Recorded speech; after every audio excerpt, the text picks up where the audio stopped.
Hello, hi. Let me see. I'm going to start. Oh, good. The video is going. Let me get it. Hold on.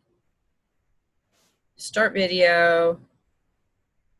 Hi.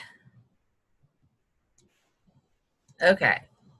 Well, welcome. My air conditioning is on right now. It's kind of loud, so you might hear it as we're moving along. This is Kim McLaughlin, and welcome to our second day of Peace with Food. I am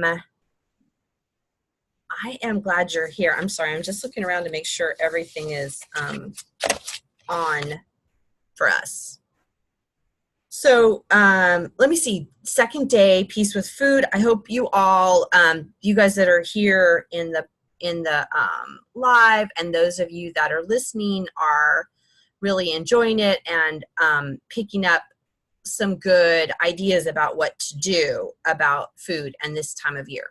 So we're in day 2, and there's a lot of things we learned from day 1 that I'll go over again to make sure that we're all on the same page, because really what it is they're foundational. They're not, it's not like they all the things that we talked about yesterday are things that we need in order to we don't need to get, it's kind of like a coming to, a learning about as we move along. And throughout these 8 days, it's going to be practice, and then how do I utilize these tools and ideas in my life. So let's get started. The first thing I want us to do that I think we're going to do every day on our call is do some deep breathing. We did this yesterday. We did some deep breathing to center ourselves. And I think that's really good. I like to do it with my eyes closed. You're welcome to do it with your eyes closed or your eyes open. And let's just take a deep breath in and then breathe it out. And then breathe it in and breathe out. And breathe in and breathe out. Okay. I always find, sorry, I'm trying to mute. I'm hearing some background noises. I think I got it. I like using the idea of breathing in and out because it's one of those techniques that we can do all the time, and it's actually one of the ones that are on our daily guidelines is taking a deep breath every day. It's really it's an undervalued kind of skill to do, because what we know is that we can't be calm and anxious at the same time.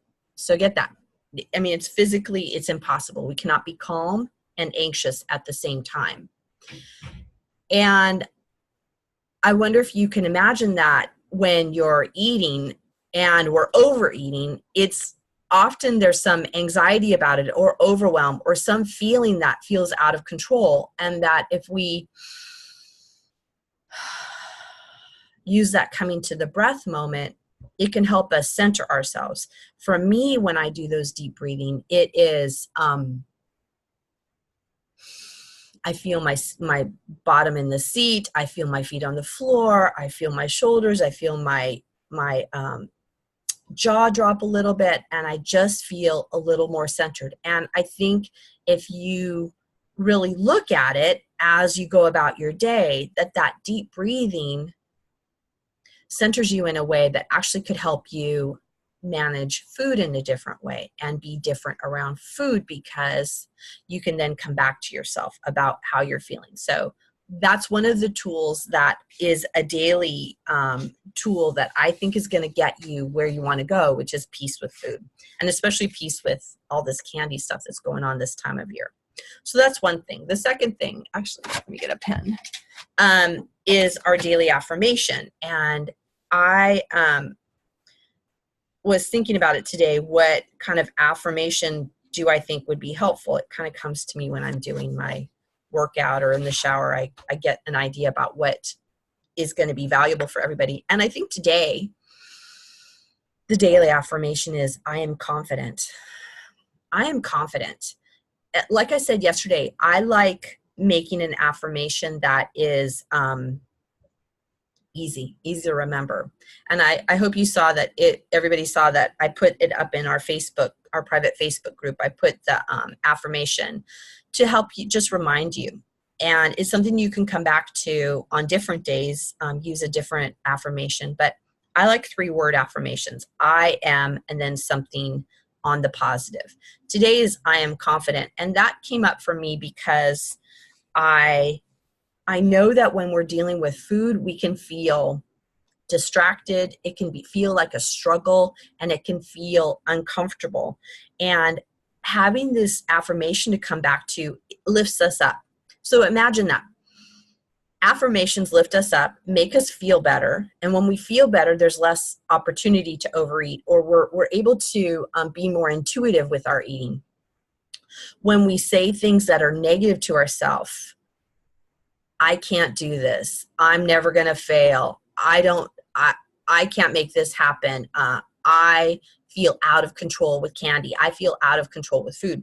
When we say that, then we, hold on, it's going hot. There we go. When we say that, we lose that opportunity to be in the positive. And that's what I want you to do, is to focus on how can we be, let me turn it around a little bit. How can we be in the positive and be in what works? And when you say, I am confident, that is something that really can work. So consider every day an affirmation. That's another one of the daily guidelines, is having an affirmation for the day. You can use mine, or you can use one that you come up with that you think is valuable and helpful, and do that one. But I want you to do something. I want you to say something positive to yourself repeatedly. Okay? I'm going to turn off this light right here. There. I'm going to change out the lights there. I've had that same problem yesterday. Much better. Do that repeatedly. And I encourage my clients all the time to say affirmations, because it really focuses us on this positive mode and moving in the direction of positivity. And when we're focused in the direction of positivity, we feel better about ourselves. And as we feel better about ourselves, there's less opportunity for overeating, there's less opportunity for binging, and less opportunity for that mindless eating of candy, which I'm hearing lots of people talk about right now. Lots of people talk about. So something to consider. What is my daily affirmation? Okay. So I feel like I have a lot to share today, so I hope I'm not going too fast. The next thing I want to bring up is what our behavior buster is for the day. And our behavior buster for today is actually one that I really like, and I have noticed the past few days I have not been doing it. So I am all in with you, and I'm doing all the behavior busters. Yesterday it was Notice Hungry Full. Now today we add on another one. And the behavior buster is that, I don't know why I called it that, but it just seemed to fit, because it's really, what can we do to start changing our behavior in a way that will have a really big effect? I only have you for 8 days. I can't make all the changes. I can't make ongoing changes. But what I can do is start building a foundation for you where you can use these behaviors, these ways of looking at things, these ideas after we end. They're all takeaways that really will help you during these 8 days and after these 8 days. So just really think about, we're building skills one on top of the other. I know that what we're going to do is every day we're going to build a new one. I'm trying to make them be things that are not easy, but that are simple. They're simple to do, and that you can come back. I actually think it would be a good idea to journal on these things and to write down and keep track of what the skills are, what the tools are, what the ideas are, so that you can continue them moving forward after our 8 days are done. because what we want is we want these to be lifelong plans, lifelong things that we do. So today's behavior buster is a few things that I really like. So the first of our behavior busters today is eat at the table. And this is going to be one of the guidelines for us to start doing of on a daily basis, eat at the table. And some of you might go, oh my gosh, how am I going to do that? How am I going to eat at the table? But I want you to think about what it feels like to eat at the table and what happens at the table. What we do is we sit down, we put meal in our plate, we use napkins, and we use utensils. We're not running around. And we have the opportunity, if we choose to use it, to have a calm meal. What I find is that eating at the table, sitting down, using a napkin, using utensils slows us down too. And it becomes to be, it's a way to kind of draw a line in the sand and go, this is how I'm going to help myself eat in a calmer manner. What we tend to do is this is what I've been doing the past few days, is I've been like, as I'm getting food ready, I'll like put something in my mouth, and I go, oh my gosh, this is a old behavior because I've gotten over hungry. When I get over hungry, I'll tend to eat as I'm making food. And what I have to do is remind myself, Kim, get something to eat right now, sit at the table, use a plate, use a napkin, and sit and eat your food. What we can tend to do is walk around and eat, like I just said. What we can also tend to do is eat in front of the television. What we can also tend to do is eat in the car, eat while we're walking. And we're not paying attention then to how the food feels in our body, how we feel in our body. We get disconnected. And what we want through this process of having peace with food is becoming more connected. I've also heard people talk a lot about, I was talking with some people yesterday about it, is at this time of year, at the Halloween time of year, there's candy bowls all over the place. And what people will do is grab it here, grab it there, and eat as they're walking along through the hallway of their office. I've worked with a lot of nurses that there'll be candy bowls in various places, and patients will bring candy bowls to the nurses. And so the nurse will just pick one up as they're walking along because they don't have to have time to sit and eat. And that behavior isn't going to get you where you want to go, which is having peace with food. That behavior of standing and walking around and eating doesn't work. Also, when we stand around and eat, or we eat in front of the television, or we eat when we're driving, we tend to eat more. We tend to not even realize how much we've eaten, and then we go, oh my God, how much did I eat? I forget, I don't know. But when we sit down and go, okay, this is my food, I get a little bowl. If I have a candy or something, I'll put it in a little bowl. I have dark chocolate at night. Last night I did. I have a little bowl. I put my little pieces of dark chocolate in there, and I eat out of my bowl. Right? So it makes me more conscious of my food, and it makes me more aware. And what you might be thinking is, so what, Kim? We're supposed to be talking about candy. I'm talking about food. Food is food is food. Eat candy or not eat candy, these ideas and guidelines still come into play. Am I hungry? Am I full? And I need to sit at the table and eat in a slower manner. Okay? So that's what happens. Behavior buster today is eat at the table, eat or sitting down. I guess you can stand at the table too. Sit down at the table, use a plate, use utensils, use a napkin, make it a meal. And I'm going to do it too. And I'm going to check in tomorrow and let you know how it goes, because I have been too much walking around eating, and I want to stop that, because when I don't sit down and eat, I'm disconnected from my body. And we want to get back connected with our body. That's how we become intuitive eaters, is becoming connected back with how our bodies are. Okay. What I now want to check in with is for you to think about and write about. I would strongly encourage you to get a journal and to write some of these things down. Is, how did the hungry full go from yesterday? Did you understand it? Did you,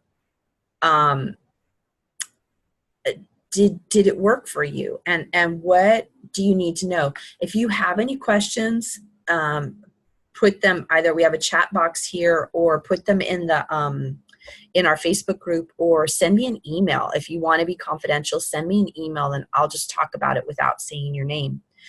How is it going noticing hungry and full? It's one of the first steps that can get you back in touch with your body. And it works with candy too, right? It works with all the sweet things too. Am I hungry? Am I full? And what is going to serve my body?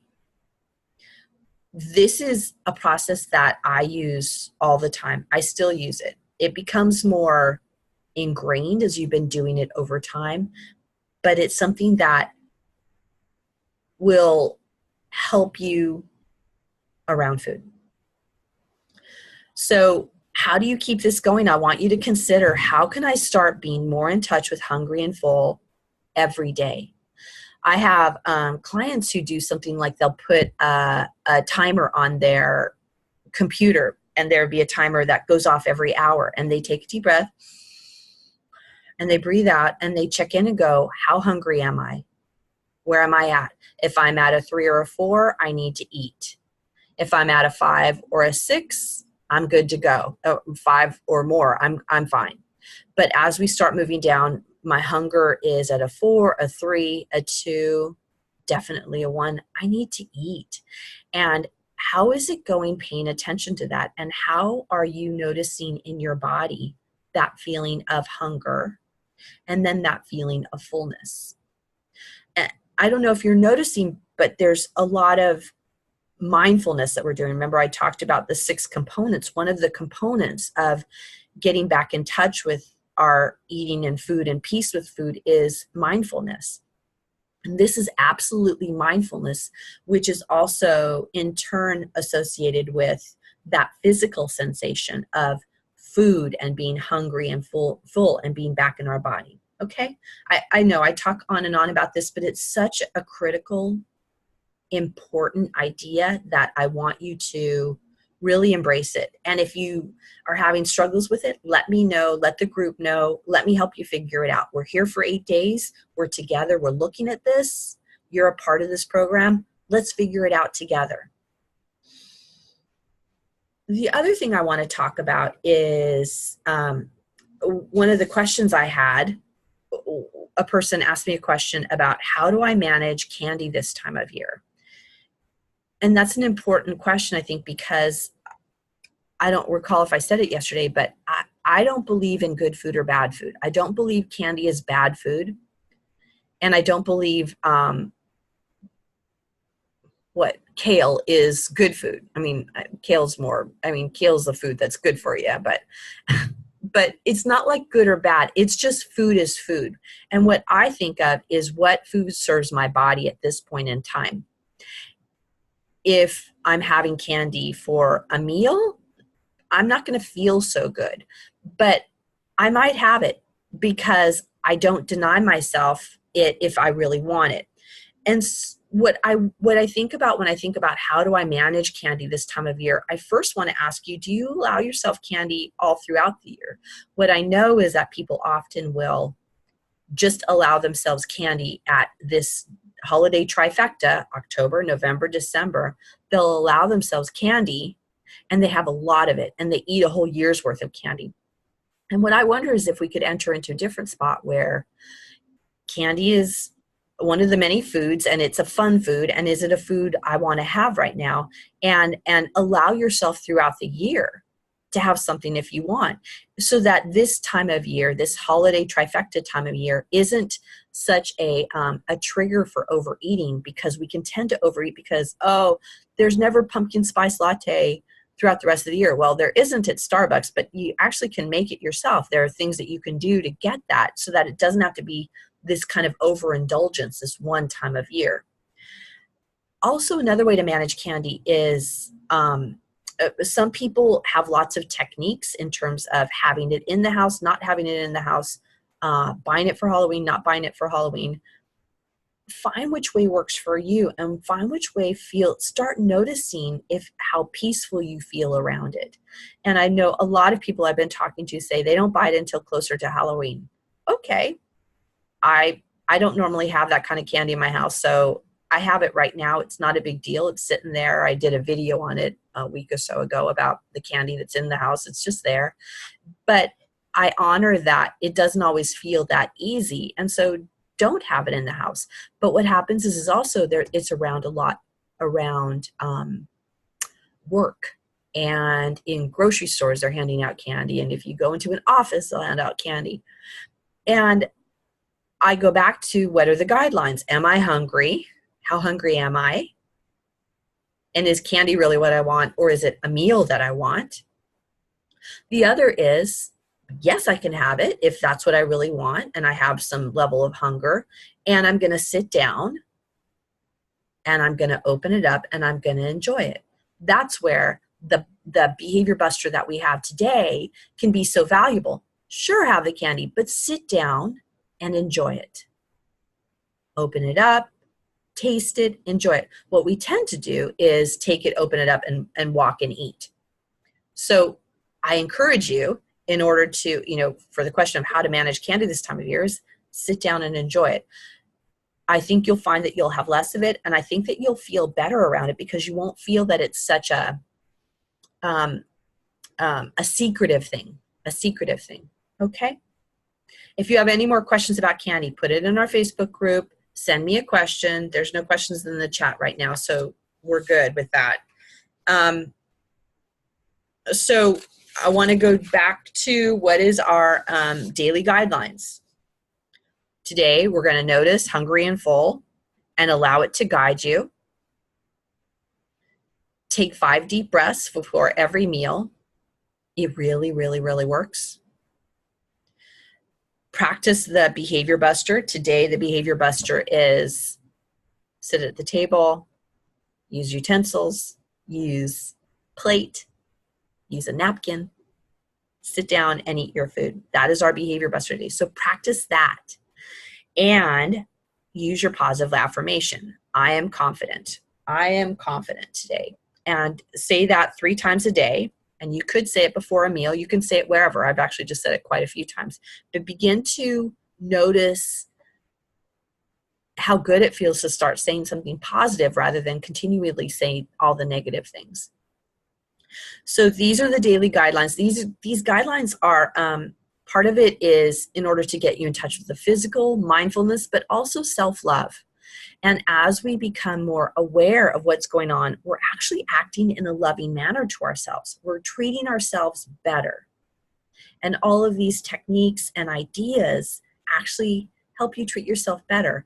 Also, I think it was a self-love thing for you to join in this group, that you are coming from a place of self-love by the mere fact that you want to be here. And let's embrace that. I don't expect that you're going to do all these things, these guidelines 100%. It'd be great, but I want you to practice them and I want you to try them, see what works and what doesn't. I'm here to support you. We're here for 8 days together. So let me help you support you. Let's help each other. Send me an email if there's anything going on. Actually, I'd love to hear successes too. If you had a meal that you were really mindful at and that you sat down for and that you were hungry, you were at a 3 for hunger and you ate till you were a 6 at full. Woohoo! Let me know that. Let me know if there are any challenges too, because I want to be here to help you and I want to be here to support you. So this is all for today. Tomorrow we're going to have our call at 11 o'clock Pacific. I can't do it at 12, but I'm going to do it at 11. And I look forward to seeing you. I'm forward to seeing you all on the Facebook page, and I'll post all the video and all the affirmations and behavior busters so that you can keep track of it. This is Kim McLaughlin from feedyoursoulunlimited.com. I'm so glad to see all of you, and I will talk to you later. Bye.